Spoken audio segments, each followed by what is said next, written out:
Yeah, it's interesting, isn't it? It's just that session that's immediately after lunch. We've just had some food. You've got a nice, comfortable chair. It's kind of warm.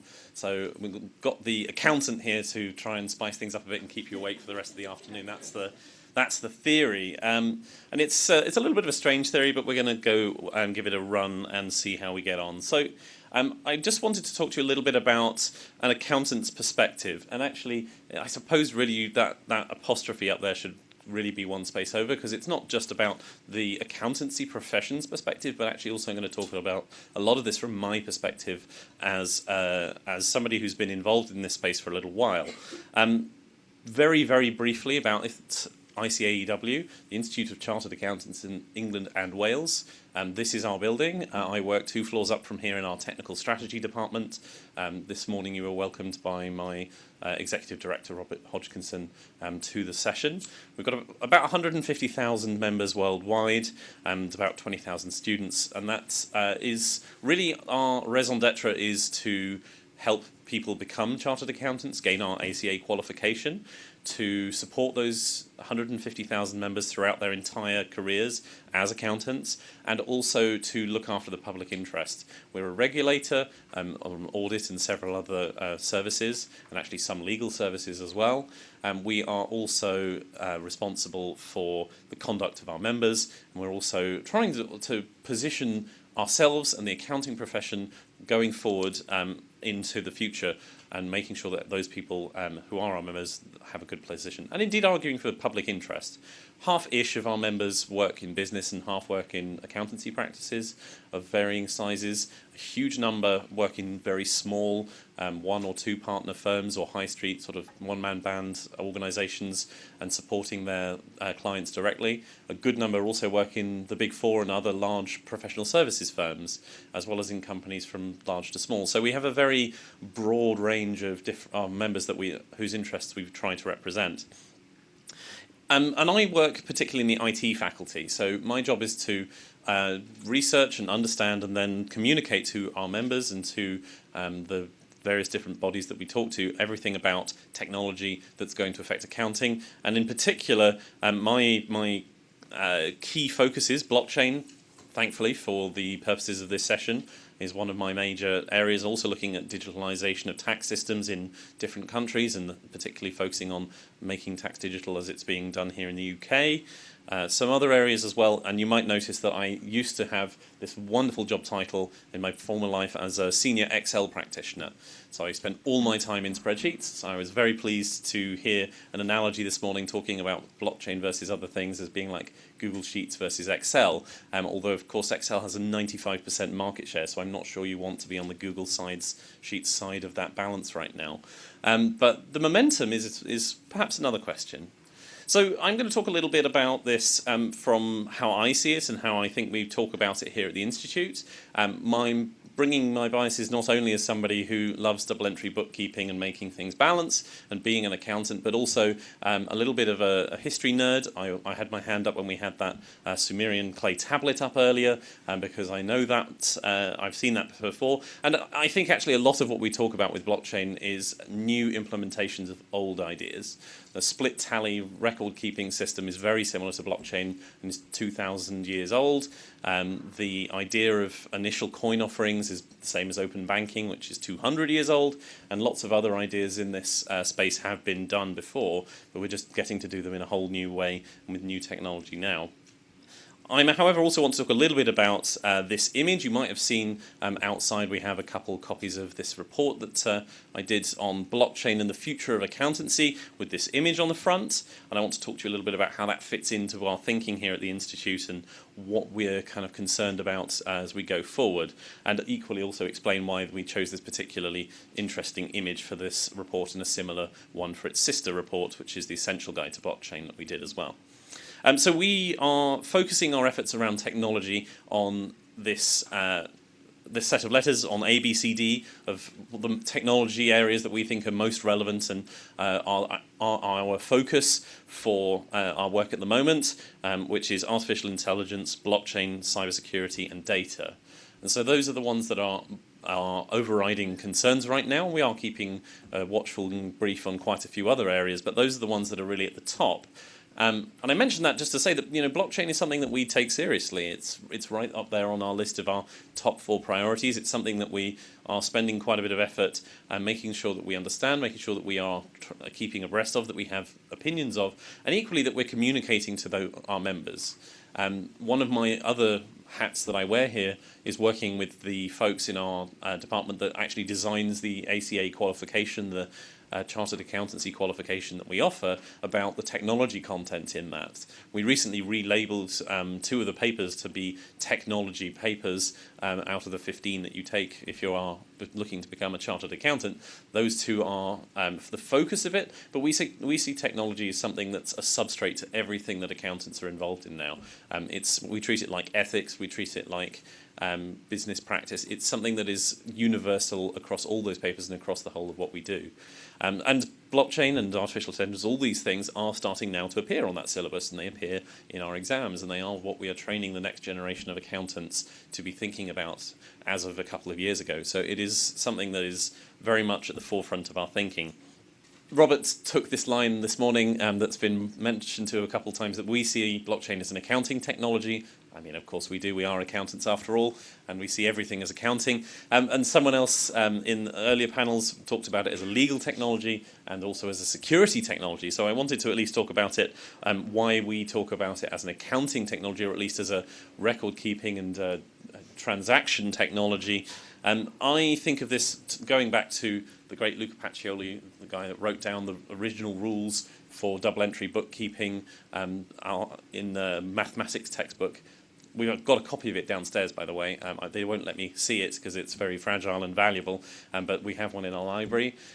So he came up with this idea of double-entry bookkeeping. You'll make an entry here, and another entry is made elsewhere. Although really in the modern world, if I'm doing business with someone else, it's more like quadruple entry bookkeeping, because I'm doing some double entry and they're doing double entry for their half of the transaction. So we're getting all these kind of entries going on, all these records. The way I think of blockchain, therefore, is as universal entry bookkeeping. We think of it as this system of keeping a whole bunch of books up to date, all without the need of reconciliation, with self-propagating of new information to everyone that's involved. So that's how I conceptually think of blockchain. And I also found it interesting that in Don's introduction this morning, he picked up what he sort of saw as, from the identity POV, what the 3 key aspects of this technology were, which were that it was distributed, cross-border, and self-regulating. And actually in the paper that I wrote, which looks something like this, we also pulled out 3 qualities, because 3 is one of those nice numbers, it feels about right. We managed to get them to all start with P as well, which was a little bit of work with the thesaurus. But talking about that distributed nature as propagation, about the difficulty of reversing things as permanence, and talking about things like smart contracts as programmability. And so from our point of view, that's what we saw were the key aspects of that technology.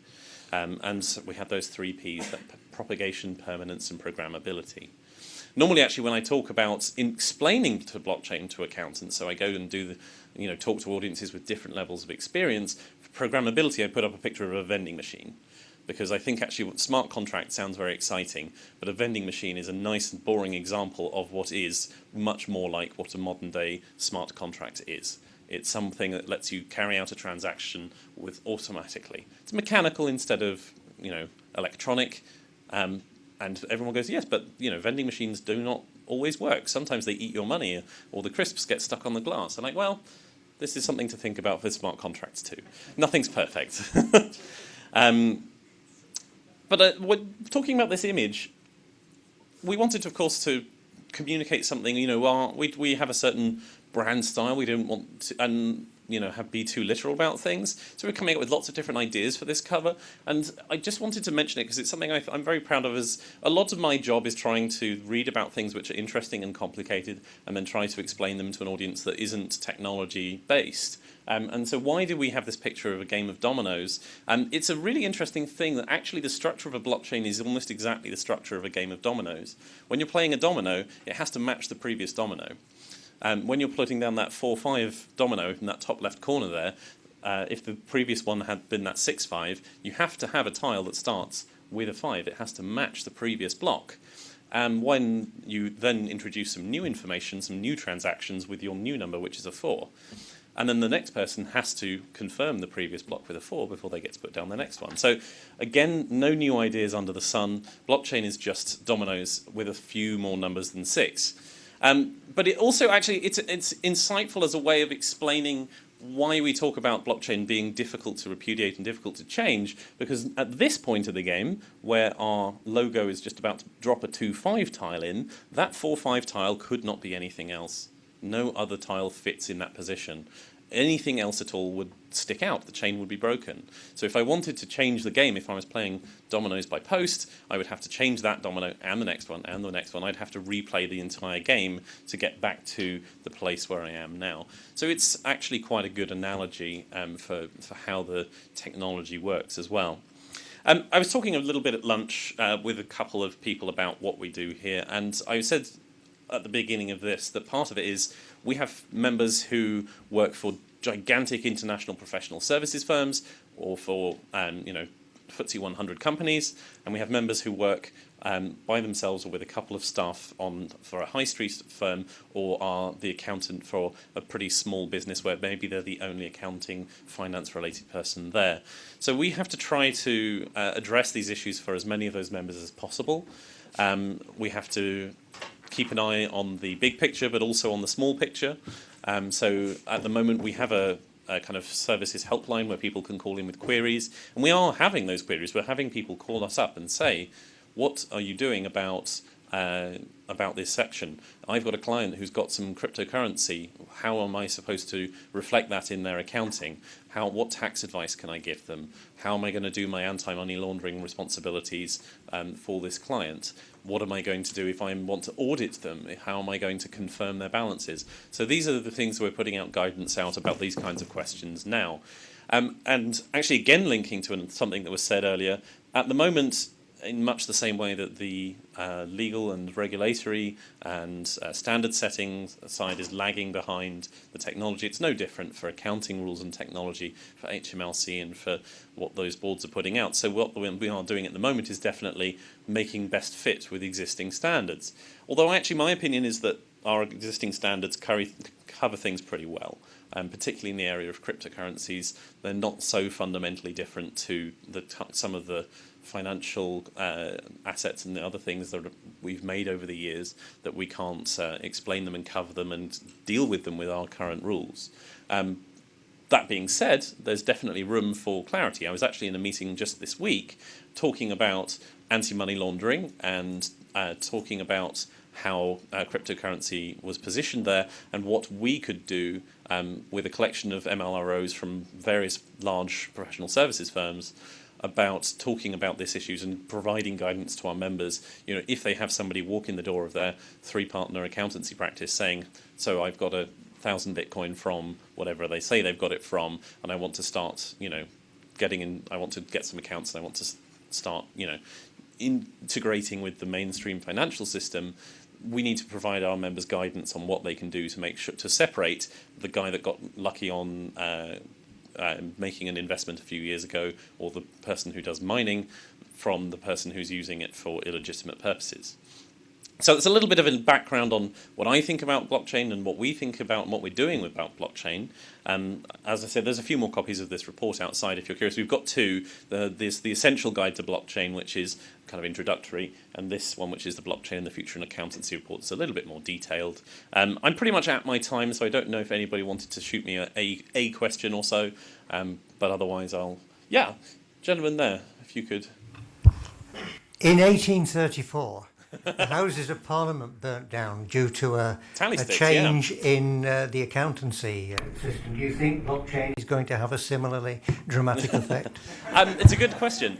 Just to give the background, because it's a fantastic story, tally sticks, wooden records that were used, you can split. It used to be the record-keeping system for taxes and crown debt and a whole bunch of other things was a wooden stick that you would then write the details of the transaction on in duplicate, split the stick in half and give one half to each party, because of course you can't forge those two, another piece of wood that will perfectly go back together with the original one. And so that was the technology that was used for a long time. It was a really clever idea, but eventually it became unnecessary and it became ceremonial, and there were centuries of these records being kept in Parliament, and they were said, we don't need these anymore. Let's chuck them in the oven, burn them, and get rid of them. They're just purely ceremonial, and that burned down the original Houses of Parliament building. So yeah, these changes can have pretty significant consequences. And it's an excellent analogy for keeping good records and disposing of them carefully. I do think that blockchain has got a real capacity to change things, because what we do as accountants, a lot of it is about creating transactions, providing assurance over the accuracy of those transactions, and updating of records and reconciling of records. And what not all accountants do, but many of them do, I think therefore is threatened by blockchain. Or if you want to look at it differently, is an opportunity for them to change up for what they're doing, because a lot of accountants, of course, are involved in business advice, in providing higher level services and doing other things, and it's an opportunity to automate them. I think that an accountant, certainly from 1880 when we were founded, but even from 1980, 1990, 2000, would struggle to get a job as an accountant today. I think that somebody who just calls himself an accountant today would struggle to get a job in 2036 because the nature of the job is changing. But I define an accountant as a kind of a two-pronged person that is good at numbers and good at business, and understands numbers and understands business. And I think that those pillars of skills will be useful regardless of what those people are doing. We'll call them accountants in the future, even if we might not recognise the role that that person in 2036 is doing as an accounting role by the standards of today. So I think we'll change and adapt, and I think if we don't, then we're in trouble. So hence why I'm here, and hence why we're thinking about it and making sure that we do. All right, thanks very much, everybody. Enjoy the rest of your afternoon, and I'll be around in breaks and everything also if you want to come and ask some questions. So thank you.